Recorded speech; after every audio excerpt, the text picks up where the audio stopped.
ನಮಸ್ಕಾರ. ನಿಮಗೆಲ್ಲರಿಗೂ ತಿಳಿದಿರೋ ಹಾಗೆ ಸ್ಯಾಮ್ಸಂಗ್ ಟಿವಿ ಹಾಗೂ ಸೌಂಡ್ ಬಾರ್ ನಲ್ಲಿ ಗ್ಲೋಬಲಿ ನಂಬರ್ 1 ಬ್ರ್ಯಾಂಡ್. ಯಾಕೆ ಅಂತ ಹೇಳಿದ್ರೆ ಎಂಟರ್ಟೈನ್ಮೆಂಟ್ ಅಂತ ನೋಡಿದಾಗ ಇಂಡಿಯಾದಲ್ಲಾಗಿರ್ಬೋದು ಅಥವಾ ವರ್ಲ್ಡ್ ವೈಡ್ ಆಗಿರ್ಬೋದು ಮೋಸ್ಟ್ ಆಫ್ ದಿ ಕನ್ಸ್ಯೂಮರ್ಸ್ ಬಂದು ಸ್ಯಾಮ್ಸಂಗ್ ಬ್ರ್ಯಾಂಡ್ ನೇ ಪ್ರಿಫರ್ ಮಾಡ್ತಾರೆ. ಈಗ ಸದ್ಯದಲ್ಲೇ ನಿಮಗೆ ಫಿಫಾ ವರ್ಲ್ಡ್ ಕಪ್ ಅಂದ್ರೆ ಫುಟ್ಬಾಲ್ ವರ್ಲ್ಡ್ ಕಪ್ ಸ್ಟಾರ್ಟ್ ಆಗಿರೋದ್ರಿಂದ ನೀವು ಬೇರೆ ಯಾವುದೇ ಬ್ರ್ಯಾಂಡ್ಗೆ ಕಂಪೇರ್ ಮಾಡಿದ್ರೆ ಬೆಸ್ಟ್ ಸ್ಟೇಡಿಯಂ ಲೈಕ್ ಎಕ್ಸ್ಪೀರಿಯನ್ಸ್ ನ ನೀವು ಸ್ಯಾಮ್ಸಂಗ್ ಟೆಲಿವಿಷನ್ ನಲ್ಲಿ ಪಡಿಬಹುದು. ಈ ವರ್ಷ ಫುಟ್ಬಾಲ್ ಲವರ್ಸ್ ಅಥವಾ sports ಲವರ್ಗೋಸ್ಕರನೇ Samsung ಟೆಲಿವಿಷನ್ಗಳಲ್ಲಿ AI football mode ನ ಇಂಟ್ರೊಡ್ಯೂಸ್ ಮಾಡಿದ್ದೀವಿ. ಈ ಮೋಡ್ ಯೂಸ್ ಮಾಡೋದ್ರಿಂದ ನಿಮಗೆ ವಿವಿಡ್ ಕಲರ್ಸ್ ಹಾಗೂ ಸ್ಟೇಡಿಯಂ ಲೈಕ್ ಎಕ್ಸ್ಪೀರಿಯನ್ಸ್ ಸಿಗುತ್ತೆ. ಬನ್ನಿ ಹೇಗೆ ಈ ಸೆಟ್ಟಿಂಗ್ಸ್ ನ ಆಕ್ಟಿವೇಟ್ ಮಾಡೋದು ಅಂತ ತಿಳ್ಕೊಳ್ಳೋಣ. ಆಲ್ ಸೆಟ್ಟಿಂಗ್ಸ್ ರಿಟೇಲ್ ಮೋಡ್ ಅಲ್ಲಿ ನೀವು ಇಲ್ಲಿ ನೋಡಬಹುದು ಎಕ್ಸ್ಪೀರಿಯನ್ಸ್ ಸೆಟ್ಟಿಂಗ್. ಇಲ್ಲಿ AI ಫುಟ್ಬಾಲ್ ಮೋಡ್ ನ ಆನ್ ಮಾಡಬೇಕು. Yeah, close to the chance. Richarlison there again. 3 times it hit the post. ಈ ಮೋಡ್ ನಲ್ಲಿ ನಿಮಗೆ ಕಸ್ಟಮರ್ಗೆ ಹೇಗೆ ಡಿಫರೆನ್ಸ್ ಫೀಲ್ ಆಗುತ್ತೆ AI ಫುಟ್ಬಾಲ್ ಮೋಡ್ ಆನ್ ಇದ್ದಾಗ ಹಾಗೂ ಆಫ್ ಆದಾಗ ಅನ್ನೋದನ್ನ ಕ್ಲಿಯರ್ ಆಗಿ ಎಕ್ಸ್ಪೀರಿಯನ್ಸ್ ಮಾಡಿ.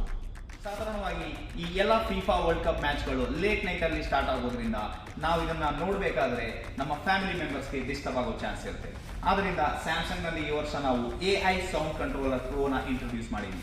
ಈ ಫೀಚರ್ ಯೂಸ್ ಮಾಡೋದ್ರಿಂದ ನೀವು ಜಸ್ಟ್ ಕಾಮೆಂಟೇಟರ್ಸ್ ವಾಯ್ಸ್ ನ ಮಾತ್ರ ಕೇಳಬಹುದು ಅಥವಾ ಕ್ರೌಡ್ ಚಿಯರಿಂಗ್ ಯಾವ್ದು ಬೇಕು ಅದನ್ನ ಸೆಲೆಕ್ಟ್ ಮಾಡಬಹುದು. ಬನ್ನಿ ಇದನ್ನ ಹೇಗೆ ಆಕ್ಟಿವೇಟ್ ಮಾಡೋದು ಅಂತ ನೋಡೋಣ. Settings, retail mode, experience setting, AI sound controller on. Yeah, close to the chance. Richarlison there again.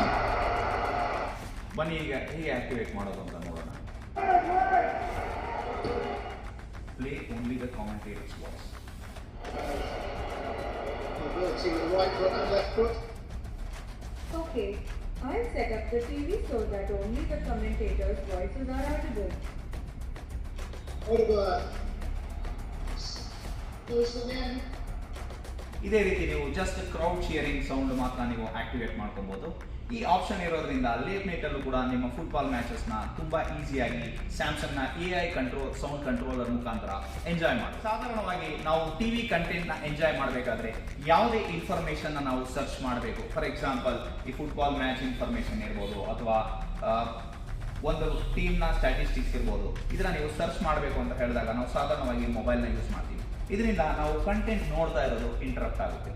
ಆದರೆ ಈ ವರ್ಷ Samsung vision AI companion feature ಇರೋದ್ರಿಂದ ಯಾವುದೇ ಇಂಟರಪ್ಷನ್ ಇಲ್ಲದೆ ಜಸ್ಟ್ ಒಂದು ವಾಯ್ಸ್ ಸರ್ಚ್ ಮುಖಾಂತರ ನೀವು ಇನ್ಫಾರ್ಮೇಶನ್ ನ ಸರ್ಚ್ ಮಾಡಬಹುದು. ಬನ್ನಿ ಹೇಗೆ ಅನ್ನೋದು ನೋಡೋಣ.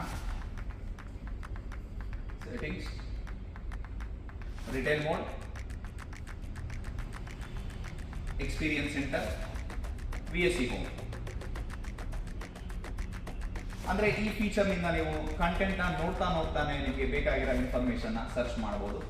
ಇಲ್ಲಿ ನೋಡಿ, for example this is VSC home.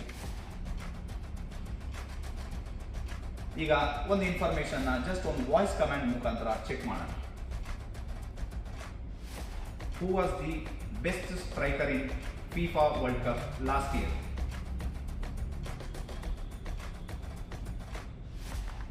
ಈಗ ನೀವು ಕಂಟೆಂಟ್ ನ ಎಂಜಾಯ್ ಮಾಡ್ತಾ ಇದ್ರಿ. ಸೊ ನಿಮಗೆ ಕಂಟೆಂಟ್ ನ ಎಂಜಾಯ್ ಮಾಡ್ತಾನೆ ಸೊ ನಿಮಗೆ ಬೆಸ್ಟ್ ಸ್ಟ್ರೈಕರ್ ಏನಿದೆ ಅನ್ನೋದನ್ನ ಇಲ್ಲಿ ತೋರಿಸ್ತಾ ಇದೆ. From June 14 to July 30, 2025 was Gonzalo Garcia from Real Madrid. He won the top goal scorer award by scoring an impressive 4 goals and providing 1 assist to. ಇದಷ್ಟೇ ಅಲ್ಲದೆ ನೀವು ಇಲ್ಲಿ ಅಬ್ಸರ್ವ್ ಮಾಡಿರ್ಬೋದು, ಅದಕ್ಕೆ ರಿಲೇಟೆಡ್ ವಿಡಿಯೋಸ್ ಏನಿದೆ ತೋರಿಸುತ್ತೆ, ಜೊತೆಗೆ ರಿಲೇಟೆಡ್ ಸರ್ಚ್ ಇನ್ಫಾರ್ಮೇಶನ್ ಕೂಡ ನೀವು ಸರ್ಚ್ ಮಾಡಬಹುದು. ಈ ರೀತಿ VSC ಹೋಮ್ ಬಂದು one of the best experience ನ ಕೊಡುತ್ತೆ. ಈ ಎಲ್ಲ ಮೋಸ್ಟ್ ಎಕ್ಸೈಟಿಂಗ್ ಫೀಚರ್ಸ್ ಗಳಾದ AI football mode, AI sound controller pro ಹಾಗೂ ವಿಷನ್ AI ಕಂಪ್ಯಾನಿಯನ್ ಇರೋದ್ರಿಂದ ಸ್ಪೋರ್ಟ್ಸ್ ಲವರ್ಸ್ಗೆ Samsung televisions one of the best choice ಅಂತಾನೆ ಹೇಳ್ಬೋದು. Thank you.